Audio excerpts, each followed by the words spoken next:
غريبة ابنة لرجل عجوز وأخت ل5 أطفال هي أكبرهم. كانت غريبة تذهب كل يوم إلى الغابة لتحضر الحطب والطعام لأخواتها الصغار وأبوها العجوز. وفي هذه الغابة يعيش وحش شرس ماكر يذهب إلى القرية ليلا ليخطف الأطفال ويلتهمهم.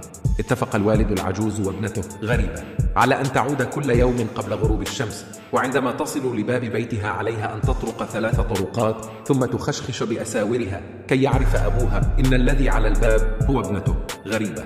تخرج غريبة كل يوم وتعود لبيتها وتفعل ما اتفقت عليه مع والدها، فتصل للباب تطرق 3 طرقات فيقترب أبوها من الباب تخشخش بأساورها، فيعرف العجوز أنها ابنته، يفتح لها الباب ويركض إخوتها الصغار لاحتضانها فرحين بعودة أختهم الكبيرة وما جلبته لهم مما وجدته في الغابة. ذات يوم خرجت غريبة للغابة كعادتها، أمضت نهارها تجمع الطعام والحطب، وقبيل الغروب همت غريبة في الرجوع، فانتبهت أنها قد فقدت أساورها أثناء بحثها عن حاجيات البيت.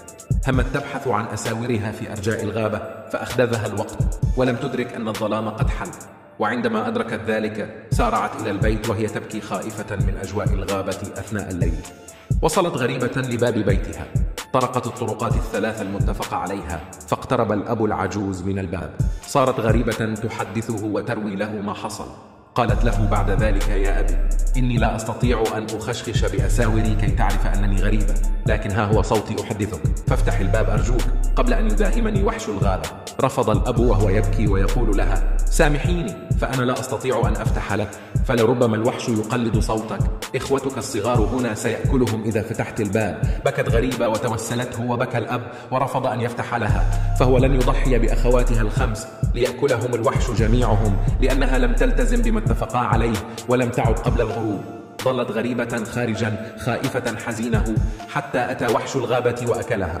وعلى هذه القصة تم تأليف الأغنية الرائعة غريبة وأباها العجوز أفانوفا. تحكي الأغنية بصوت حزين قصة الفتاة التي أكلها الوحش لأنها لم تلتزم بوصايا والدها.